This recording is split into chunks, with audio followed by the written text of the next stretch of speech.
Yan. Samtang nag-init ko og kape mga katigulangs, no? Nag-init ko kape diha. Ato sa nang serbi-serbihon ang atong mga binalot diri. So nako sa area nga ginabaligya din ako ng mga katigulangs ha. So padayon gyapon nga for sale ni nga area. Samtang wala pa gyud naibog ani nga area, so ako pa sa gyud ning atimanon sa pagkakaron. No, kay kung natay tanom tas naay buyer, dali ra man na istoryahon, pwede ra man ta moingog hangyo sa ta harbison sa nato unsa ba etc. No, ana la tirada. So natay mga balutono na pod. So napoy ganin mga nay doubt no. So wala pa nato na ano. So far basa pa man.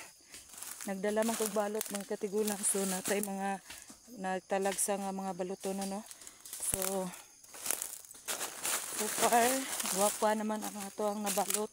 Wala may nalaya. So I hope mabuhi tanan ang binalot ni tigulang diri ana side.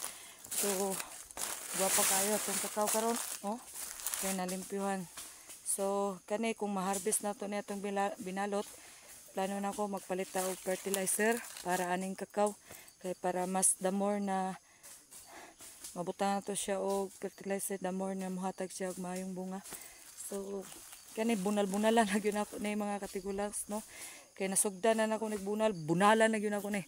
So diri na gyud sa tigulang maghandos-handos mientras tanto na wala pa gyud naibog ani nga area. So padayon na for sale ni nga mao nga area. Makita ni sa Purok Pangi, Sitio Kitisino, pero kani nga yuta nasakop sa Saldab.